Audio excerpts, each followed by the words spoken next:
আমরা আজকের ভিডিওটিতে জানবো ভেক্টরের বিভাজন সম্বন্ধে। তো আমরা এর আগের ভিডিওগুলিতে দেখেছি দুটি বা তার থেকে বেশি ভেক্টরের যোগফল অর্থাৎ সংযোজন করা সম্ভব। ঠিক সেরকমই একটি ভেক্টরকে বিভিন্ন ভেক্টরের অংশে অর্থাৎ বিভিন্ন ভেক্টরে ভাগ করা সম্ভব, অর্থাৎ বিভাজন করা সম্ভব, এবং এই বিভাজিত অংশগুলোকে বলা হয় ওই ভেক্টরের উপাংশ। যেমন আমরা এখানে দুটি ভেক্টরের ক্ষেত্রে এ বি অর্থাৎ এ ভেক্টর এবং এ সি অর্থাৎ বি ভেক্টর, এই দুটি ভেক্টরের লোভ দিয়ে অঙ্কন করার জন্য অর্থাৎ সংযোজন করার জন্য আমরা একটি সমান্তরিক অঙ্কন করেছিলাম, এবং এই সমান্তরিকের এ বিন্দুতে অঙ্কিত কর্ণটি ছিল এ ভেক্টর এবং বি ভেক্টরের লোভ দিয়ে, অর্থাৎ এই দুটি ভেক্টরের সংযোজন করার ফলে আমরা এই একটি ভেক্টরকে পেয়েছিলাম। অর্থাৎ এ ভেক্টর আর বি ভেক্টর হচ্ছে দুটি মূল ভেক্টর এবং এই সি ভেক্টরটি হচ্ছে তাদের লব্ধি ভেক্টর। এবার ধরা যাক সি ভেক্টরটি আমাদের কাছে মূল ভেক্টর হিসেবে আছে। এখন এখান থেকে আমরা দেখতে পাচ্ছি যে এ ভেক্টর আর বি ভেক্টরের লব্ধি হচ্ছে সি ভেক্টর, অর্থাৎ এই দুটি ভেক্টরকে যোগ করে আমরা এই একটি ভেক্টর পেয়েছিলাম। তাহলে এই সি ভেক্টরটিকে আমরা আবার দুটি অংশে ভাগ করতে পারি, যেটি একটি হবে এ ভেক্টর আর একটি হবে বি ভেক্টর। তাহলে এই যে দুটি ভেক্টর, এই দুটি ভেক্টর হচ্ছে সি ভেক্টরের উপাংশ, এবং এই প্রক্রিয়াটি কি বলা হয় ভেক্টরের বিভাজন, আর এই প্রক্রিয়াটি হচ্ছে ভেক্টরের সংযোজন। তাহলে আমরা বলতে পারি এখান থেকে ভেক্টরের বিভাজন হচ্ছে ভেক্টরের সংযোজন প্রক্রিয়ার বিপরীত প্রক্রিয়া। কিন্তু এই কথাটি সবসময় সত্য হয় না, কারণ ভেক্টরের সংযোজন প্রক্রিয়ায় মূল ভেক্টর দুটির লব্ধি ভেক্টর সবসময় একটি নির্দিষ্ট ভেক্টরই হয়। যেমন এক্ষেত্রে এ ভেক্টর আর বি ভেক্টরের লব্ধি ভেক্টর সবসময় সি ভেক্টরটি হবে। কিন্তু ভেক্টরের বিভাজন প্রক্রিয়ায় সি ভেক্টরটিকে আমরা এ আর বি উপাংশ ছাড়া অন্য কোনো উপাংশ ভাগ করতে পারি, বা এই দুটি ভেক্টরকে বাদ দিয়েও আরো অন্য উপাংশে ভাগ করা যেতে পারে। অর্থাৎ আমরা যদি দুটি উপাংশে ভাগ করি, তাহলে এই দুটি উপাংশ ছাড়া অন্য দুটি উপাংশ হতে পারে, এবং এই দুটি উপাংশের থেকেও আরো অনেক বেশি উপাংশে ভাগ করা যেতে পারে। তাহলে এখান থেকে আমরা দেখতে পাচ্ছি যে মূল ভেক্টরটিকে যে দুটি উপাংশে বা তার থেকে বেশি উপাংশে ভাগ করব, সেই ভেক্টরগুলির লব্ধি ভেক্টরটি হবে মূল ভেক্টর। অর্থাৎ এই যে মূল ভেক্টরটি আমরা পেয়েছি, সেই ভেক্টরটিকে আমরা বিভিন্ন উপাংশে ভাগ করতে পারি, সেটি দুটিও হতে পারে বা দুটির বেশিও হতে পারে, কিন্তু সেগুলির যোগফল বা লব্ধি এই ভেক্টরটি হবে। তাহলে ভেক্টরের বিভাজন বলতে আমরা বুঝলাম যে কোনো একটি ভেক্টরকে দুই বা ততোধিক ভেক্টরে যদি এমন ভাবে বিভাজিত হয় যাতে মূল ভেক্টরটি বিভাজিত অংশগুলির লব্ধি হয়, তবে এই বিভাজনকে ভেক্টরের বিভাজন বলা হয়। ওই বিভাজিত অংশগুলিকে মূল ভেক্টরের উপাংশ বলা হয়। এবার ধরো এডি দ্বারা এই আর ভেক্টরটির মান ও দিক নির্দেশিত করা হয়েছে। এখন আমাদেরকে এই আর ভেক্টরটির এ এম এবং এ এন বরাবর দুটি উপাংশ নির্ণয় করতে হবে। এবার আমরা এখানে ধরে নিচ্ছি এডি ও এ এম এর মধ্যবর্তী কোণ হচ্ছে আলফা এবং এডি ও এ এন এর মধ্যবর্তী কোণ হচ্ছে বিটা। এখন এ এম বরাবর একটি ভেক্টর এ বি পর্যন্ত নির্দেশিত হচ্ছে, অর্থাৎ এই এ বি দ্বারা এই ভেক্টরটির মান ও দিক নির্দেশিত করা হয়েছে, এবং এ এন বরাবর আরেকটি ভেক্টর বি নির্দেশিত হচ্ছে এসি পর্যন্ত, অর্থাৎ এসি দ্বারা বি ভেক্টরটির মান ও দিক নির্দেশিত হচ্ছে। এবার বি বিন্দু থেকে এসির সমান ও সমান্তরাল করে রেখা অঙ্কন করলে এবং সি বিন্দু থেকে এ বির সমান ও সমান্তরাল করে রেখা অঙ্কন করলে আমরা যে এ বি ডি সি সমান্তরিকটি পেলাম, তার দুটি সন্নিহিত বাহু হচ্ছে এ বি ও এসি, এবং তার ছেদ বিন্দু দিয়ে অঙ্কিত কর্ণটি হচ্ছে এডি।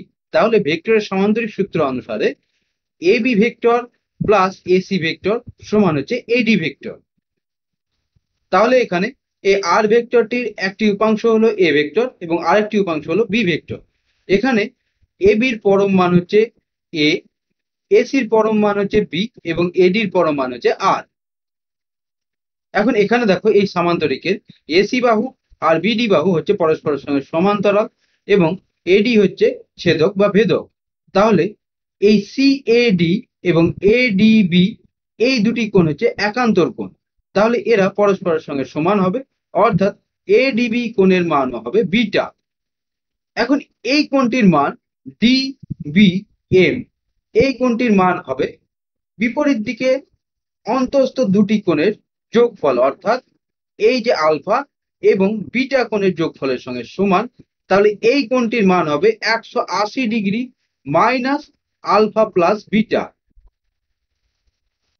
তো এবার আমরা এবিডি ত্রিভুজের ত্রিকোণমিতিক সূত্র ব্যবহার করে লিখতে পারি এবি বাই সাইন এডিবি, অর্থাৎ এবি তার বিপরীত দিকে যে কোণটি আছে তার সাইন, এখানে যে বিপরীত দিকে কোণটি আছে সেটি হচ্ছে এডিবি, তাহলে সাইন এডিবি। এবার এটার সঙ্গে সমান হবে বিডি বাই সাইন বিএডি, অর্থাৎ এই যে বিডি বাহু তার বিপরীত দিকে যে কোণটি আছে সেটি হচ্ছে বিএডি তার সাইন, এবং সেটির সঙ্গে সমান হবে এডি বাই সাইন এডিবি, অর্থাৎ এডি তার বিপরীত দিকে যে কোণটি আছে অর্থাৎ এ বি ডি তার সাইন।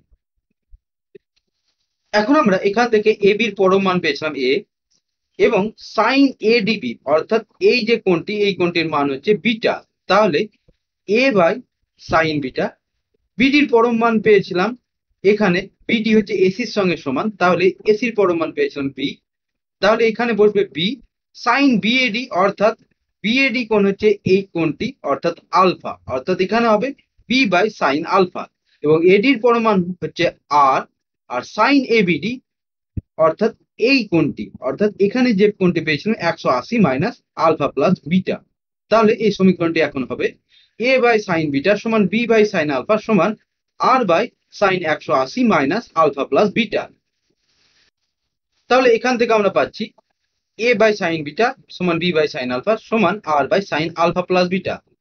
তাহলে এখান থেকে আমরা এ সমান পাচ্ছি R sine beta by sine alpha plus beta, এবং বি সমান পাচ্ছি R sine alpha by sine alpha plus beta. তাহলে এখানে আমরা এই আর ভেক্টরটিকে আলফা এবং বিটা কোণে বিভাজিত করে এই দুটি উপাংশ পেয়েছি। এখন এই আলফা আর বিটার মান নানা রকম হতে পারে, এবং আমরা বিভিন্ন উপাংশে এই আর ভেক্টরটিকে বিভাজিত করতে পারি। এখানে আমরা এই আর ভেক্টরটিকে দুটি উপাংশে বিভাজিত করেছি, এর থেকেও বেশি উপাংশে বিভাজিত করা যেতে পারে বা বহু উপাংশে বিভাজিত করা যেতে পারে, কিন্তু বেশিরভাগ ক্ষেত্রে যে কোনো ভেক্টরকে দুটি উপাংশে বিভাজিত করলে সব সমস্যার সমাধান হয়ে যায়। সেই জন্য আমরা এখানে শুধুমাত্র দুটি উপাংশে বিভাজন নিয়ে আলোচনা করব। এখন এখানে ভেক্টরের বিভাজন প্রক্রিয়ায় একটি গুরুত্বপূর্ণ ক্ষেত্র হচ্ছে ভেক্টরের লম্ব উপাংশে বিভাজন, অর্থাৎ আমরা যে এখানে যে দুটি উপাংশে ভেক্টরটিকে বিভাজিত করেছি তাদের মধ্যবর্তী কোণ হবে 90 ডিগ্রি, অর্থাৎ আলফা প্লাস বিটার মান হচ্ছে 90 ডিগ্রি। তাহলে এবার আমরা লম্ব উপাংশে ভেক্টরের বিভাজন নিয়ে আলোচনা করব। এখন এখানে এডি দ্বারা আর ভেক্টরটির মান ও দিক নির্দেশিত করা হয়েছে, এবং A M O A N রেখা দুটির মধ্যবর্তী কোণ হচ্ছে 90 ডিগ্রি।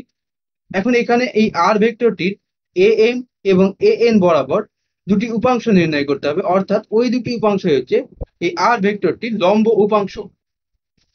তাহলে এখন আমরা এ এম বরাবর এ ভেক্টর অঙ্কন করলাম, যার মান হচ্ছে এ বি রেখাংশের সঙ্গে সমান, এবং দিক হচ্ছে এ বি বরাবর, এবং এ এন বরাবর আরেকটি ভেক্টর অঙ্কন করলাম যার মান হচ্ছে এসি রেখাংশের সঙ্গে সমান, এবং দিক হচ্ছে এসি বরাবর।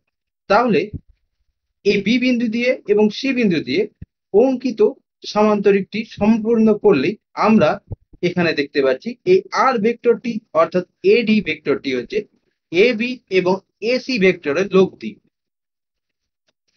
তাহলে এখানে এই আর ভেক্টরটির দুটি লম্ব উপাংশ হচ্ছে এ বি ও এসি, এবং এখানে একটি কোণ হচ্ছে আলফা আর একটি কোণ যদি বিটা হয় তাহলে আলফা প্লাস বিটা সমান হচ্ছে 90 ডিগ্রি, তাহলে বিটা সমান হচ্ছে 90 ডিগ্রি মাইনাস আলফা। এবং আমরা দুটি উপাংশের মান এ সমান পেয়েছিলাম R sine beta by sine alpha plus beta, এবং বি সমান পেয়েছিলাম R sine alpha by sine alpha plus beta. তো এখানে আমরা বিটার মান ও আলফা প্লাস বিটার মান বসাবো, তাহলে এ সমান পাচ্ছি R sine 90 degree minus alpha by sine 90 degree, অর্থাৎ এ সমান আর কস আলফা, এবং বি সমান পাচ্ছি R sine alpha by sine 90 degree, তাহলে বি সমান পাচ্ছি আর সাইন আলফা। তাহলে এখান থেকে আমরা দেখতে পাচ্ছি এই আর ভেক্টরটিকে দুটি লম্ব উপাংশে বিভাজিত করলে আর ভেক্টরটির সঙ্গে আলফা কোণ করে যে উপাংশটি থাকে সেটির মান হয় আর কস আলফা, এবং অন্য উপাংশটির মান হয় আর সাইন আলফা।